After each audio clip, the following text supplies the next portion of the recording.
Everyone, I am here to give you a little help with your evolution quiz number 1. So I'm going to go through each question, kind of eliminate some choices, and see what you guys can come up with for your next attempt on this. Remember, we've gone ahead and added an extra attempt on all of your quizzes for evolution. We really want you guys to take advantage of this and go in and retake them to get a better score.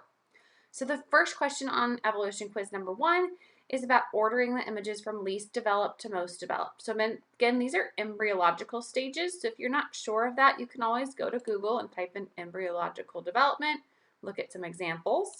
But from looking here, I can say for sure, I can agree right away, C is the most developed. And I think most of you would agree with that because we see eyes, we see arms, we see legs. None of the other ones have eyes, arms, or legs. Okay?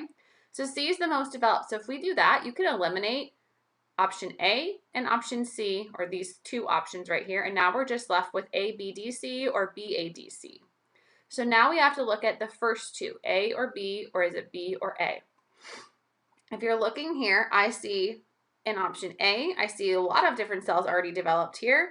In option B, I see one big cell, and I see some new cells starting to form. Well, from here, I see lots of cells, so therefore this has to be later on in the development stage. So this has to be an earlier development because there aren't as many cells formed, okay?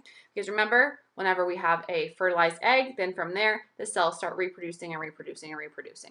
So B would be the least developed. So then we go back to our answer choices, remembering that C is last. So we're either left with this one or this one, and I would go ahead and select B, A, D, C. B being the most developed, A to D to C as last. Or sorry, most developed for C. Least developed for B, most developed for C. Okay, moving on. Question 2. Forelimbs of Matt's bison whales all have similar bone structure. This is an example of which type of evidence of shared ancestry. Okay, look. Google it. Similar bone structure. Oh, there we go. Evolution. Look at that, because we're looking at evidence for evolution. Oh, comparative anatomy, homologous. I don't even have to click on this, you guys. It says evidence from comparative anatomy, homologous, blah, blah, blah. If I go back to here, what am I looking for? Oh, there's homologous. So if you're struggling with questions, you are allowed to use Google. So please take advantage and do that. Okay, question 3. Certain flightless beetles have wings. Their wings are an example of which type of structure. So if you're not sure, go Google the structures. What is a vestigial structure? Control copy, control paste. Vestigial structure is an anatomical feature or behavior that no longer seems to have purpose in the current form of an organism. Flightless beetles have wings. Are wings purposeful for flightless beetles? No. So wow, first try, I got my answer. If you're not sure, we already looked up homologous, and homologous we just said similar bone structure. It doesn't talk about anything about similar. Adapted is a made-up word that Ms. Carline made up, and it's in both questions, so none of those should be correct. So now you've got your answer choice.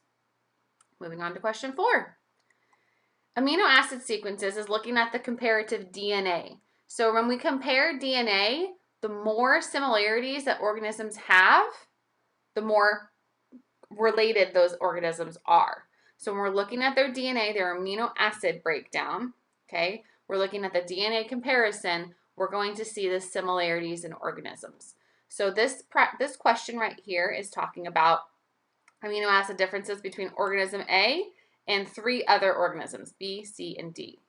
And it tells us the number of differences between each one. Okay, so organism B and organism A have 3 differences. C has 5 and D has 1. So which organism is most closely related? That's going to be the organism that has the most similar DNA or the fewest differences. So again, fewest differences, I would say, it's right here. Boom, 1 difference, D. Make your selection, move along. Oh, look, it's the same chart. Now it says which organism is least related. Oh, so most related was fewest differences. Least related has to be the opposite, the most differences.